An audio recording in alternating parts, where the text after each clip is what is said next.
Okay, good morning, yearbook. Well, it might not be morning when you're watching this. So we are going to talk about a new topic. I'm prepared with coffee and the baby is once again sleeping. So we are all set.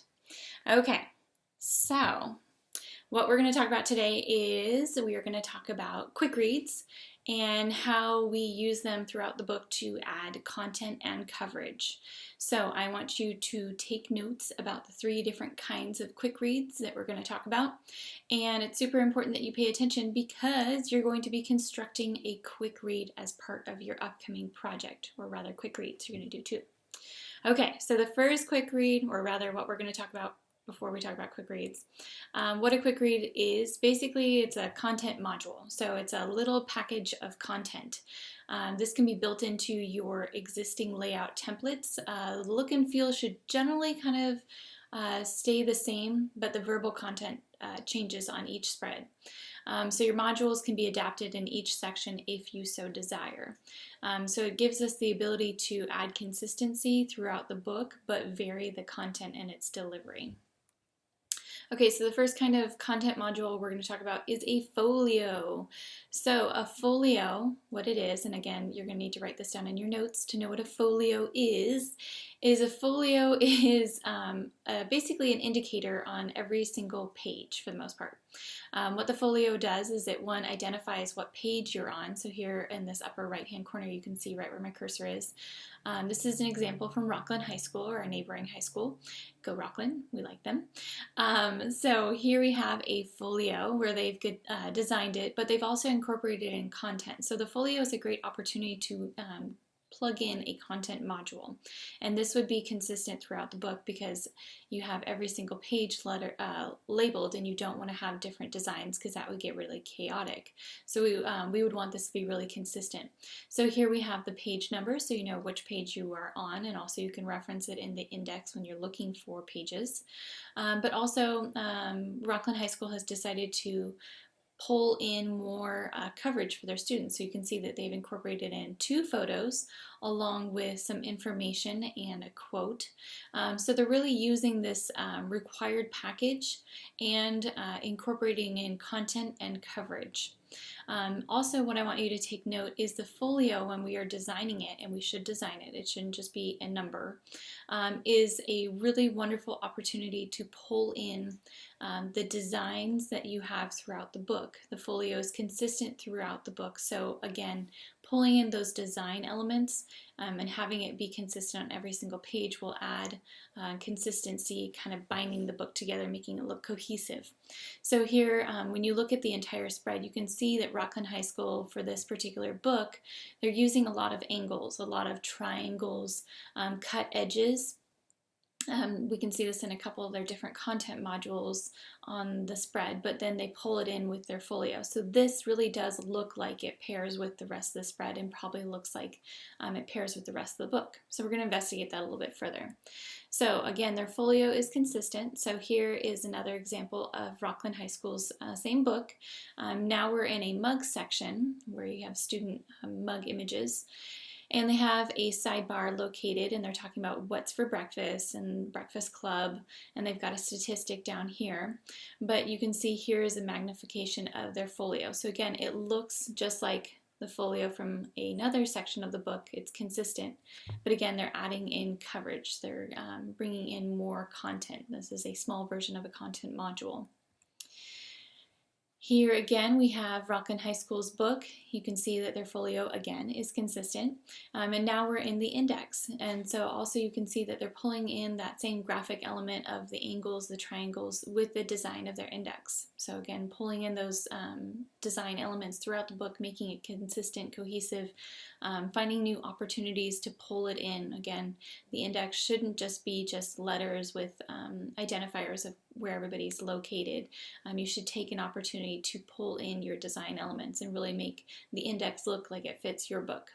But in addition, Rockland High School has also incorporated in a sidebar. So a sidebar can be horizontally across the top of the book, down one side, down another, down the middle. You can locate sidebars really anywhere on any of the sides of the spread. You can even do it near the gutter. But here, Rockland High School has chosen to do it across the top. So they're incorporating in a content module. It says on my itinerary. And then they just have some quick quotes from 1, 2, 3, 4, 5, 6, 7 students across the top of their index. That's 7 more opportunities for quick coverage of those students, getting those students in the book. And remember, our goal is to get everyone in our school in the yearbook at least 3 times. So it's really important when we're doing quick reads that we pull them into the book and we really focus on our coverage, because that's just the best opportunity for getting a lot of coverage in the book very quickly and easily. So again, a sidebar is across the top. Also with sidebars and quick reads, it's a great way to pull in your theme-based content. So here's another example of a folio from another school. So you can see they are focusing in on kind of color bars and really blocking in bits of color. So you can see they pulled in that design, kind of the opacity of their color boxes in with the design of their folio. So here we have the page number and they put in a picture of the student. If you did this for every single page of your yearbook, that's for us like 324, give or take, students that we are pulling in on every single page that we wouldn't have gotten in otherwise. So really we need to think about how we're going to design our folios, and they're a great opportunity for content. So here we have the student image, and then they also have kind of a credit section for the yearbook staffers that worked on this page. If you didn't want to do this in this location of the folio, you could also incorporate in a quick quote from the student pictured, which we've done in the past. So some more examples of sidebars. So here we have an example from Bryant High School. We actually do have this yearbook in our yearbook library.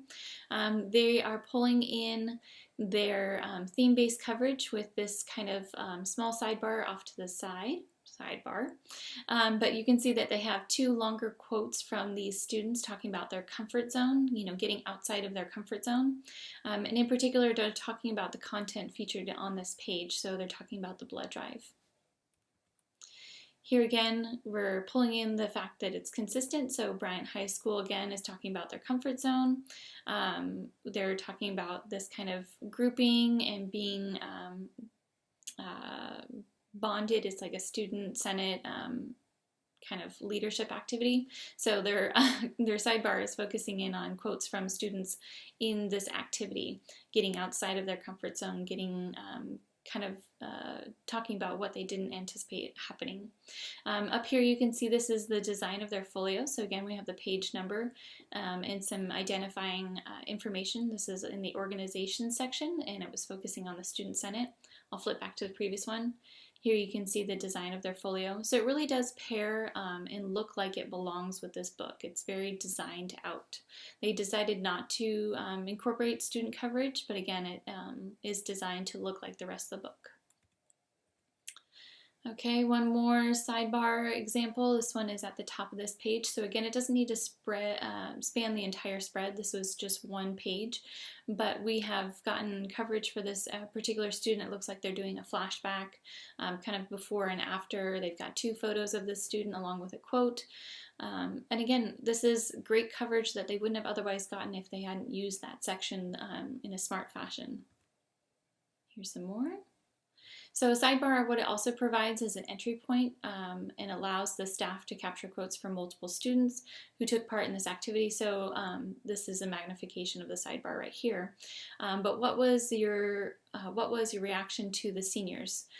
So again, they're getting 1, 2, 3, 4, 5 quotes from students talking about this particular prompt. A sidebar is a great opportunity to provide an entry point to the rest of your spread. So your eye kind of goes here after it goes to the dominant photo, and it brings you into the rest of the content, but it also gives you the opportunity to feature multiple students. Here we go, more consistency. Okay, so sidebars can look very, very differently, but again, this looks like it's part of the book that it's featured in. Here, Coronado High School, they did a horizontal sidebar spanning the entire top of the book. Also, look at this. This is kind of cool. This is a photo montage across the top. They ran this through the entire book.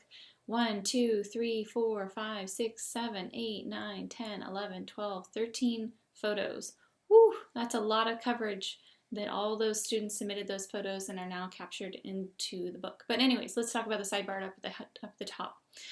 They had one student give an extended quote for each one of the spreads, and then they also featured that student's signature. Here's an example of their folio, the design of their folio, again, looking like the rest of the spread and the rest of the book. Another example. So they've got 2 entry points. They have this photo bar across the top of all these photos from the volleyball players, but they also have this sidebar focusing on the best times. Okay. Also notice that every single photo incorporates an identification. So there isn't a photo in here where you don't know who the photo is courtesy of and who the photo is of. So every single photo in the book needs to have identification. Otherwise, in 20 years, you're going to be like, who is that? I don't know, because you can't go all the way to the index and be like, well, I think it's Susie. It needs to have some sort of identification on every single photo. Okay, another example of a sidebar from Coronado, changing the design slightly, but again, it looks like part of the book. Here you can see they ran it across the entire spread, but again, focusing on student coverage. This is more content that they wouldn't have otherwise gotten if they had just kept it with student mugs on this page. It also, in the mugs section, I should add, when you incorporate in sidebars, it gives your reader a reason to visit every single page in the book. Otherwise, if you just have student mugs and it's like all freshmen, all sophomores, if you're not a sophomore or a freshman, what reason do you have to visit that page? So by incorporating in sidebars, particularly in the mug section, we're providing interest and we're providing a reason for our viewer, our reader, our purchaser to go to every single page and find something that they can enjoy. Otherwise, it's just like, okay, name, face, name, face, name, face. Here we're getting student voice, we're getting important coverage having to do with the theme, having to do with the year, and making it more entertaining to kind of go through these sections that can otherwise be a little bit boring. Okay, we're going to blow past this. It's talking about eye lines. We'll go into that in another video. For your content modules, you can also vary the design by doing a cutout background. Here's some examples of those. And also you can do some varying styles of content modules. Here you can see that they've taken out some of the mugs, or rather shifted them, and then they're pulling in some student content coverage inside of the mugs. So again, we can break up some of those more monotonous areas of our book by incorporating in small bits of content coverage. Okay, so adding quick reads.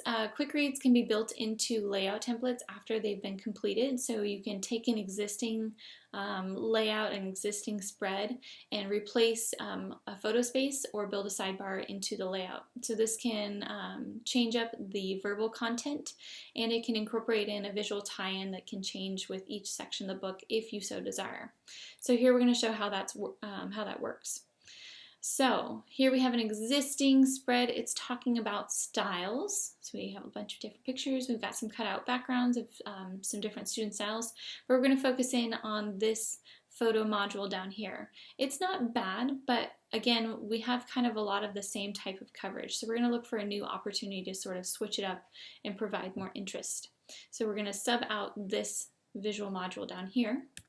So we remove that. Kind of shift things around, so you can see we didn't get rid of the photo, we just kind of revamped the layout and sized down some of the things and shifted them around, but now we have this new space right here to put in a content module. So this is going to be our professional inspiration down here, the many faces of Andrea Martin. So this is the professional inspiration that this particular school used.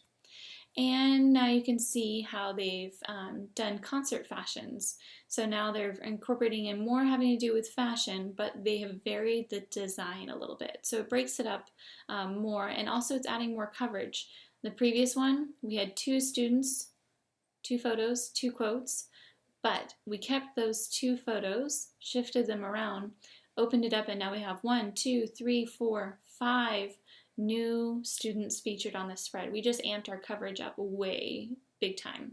So by incorporating in content modules, whether it's in folios, quick reads, or sidebars, those are your 3 types of content modules that we talked about, we can quickly add in more content and more coverage and vary the design and the look of our spreads to make them more interesting.